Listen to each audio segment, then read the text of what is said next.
حضرت مولانا نے بڑی اچھی بات فرمائی کہ سیاست کو دین سے الگ سمجھنا اور یہ سمجھنا کہ مدرسہ اور سیاست میں تضاد ہے، مولانا نے فرمایا کہ یہ بات درست نہیں، اس لیے کہ سیاست بھی دین کا ایک عظیم شعبہ ہے۔ اور حضرت مولانا قاری محمد طیب صاحب رحمۃ اللہ علیہ کے حوالے سے حضرت مولانا فضل الرحمان صاحب نے فرمایا کہ دین کے جو مختلف شعبے ہیں ان میں سیاست ایک اہم شعبہ ہے، اور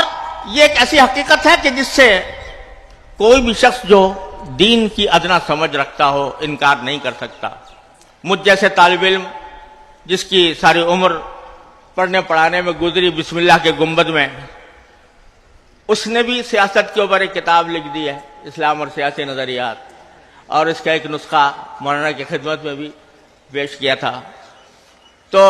سیاست کے دین کا ایک حصہ، لازمی حصہ ہونا ایک مسلم بات ہے، اس میں کسی اختلاف کی کوئی گنجائش نہیں، لیکن ساتھ ہی ساتھ تقسیم کار کے بھی کچھ تقاضے ہوتے ہیں۔ تقسیم کار کے تقاضے یہ ہیں کہ ہم سب کا مقصد تو ایک ہو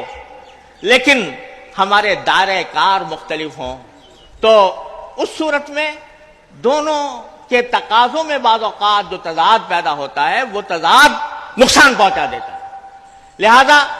اگر ہم اپنے ہاں دارالعلوم کے اندر قواعد و ضوابط کے اندر ہم نے یہ لکھا ہوا ہے کہ بھئی یہاں طالب علم رہتے ہوئے سیاسی سرگرمیوں میں حصہ لینا ممنوع ہے، تو اس کو یہ سمجھنا کہ یہ سیاست کو دین سے خارج کرنے والی بات ہے، ایسا نہیں، بلکہ وہ اس لیے ہے تاکہ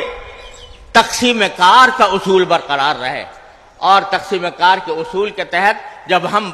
باہمی تعاون سے کام کریں گے، جب کوئی شخص جہاد پر جاتا ہے تو کوئی تلوار اٹھاتا ہے، کوئی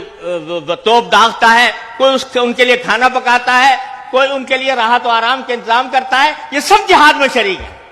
لیکن جو کہ مقصد ایک ہے، لیکن تقسیم کار کے تحت مختلف فرائض مختلف افراد انجام دیتے ہیں۔ اس کے تحت ہماری گزارش یہ ہے کہ مدرسہ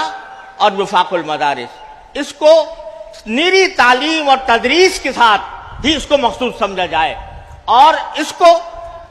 اگر یہ صرف تعلیم و تدریس میں مشغول ہیں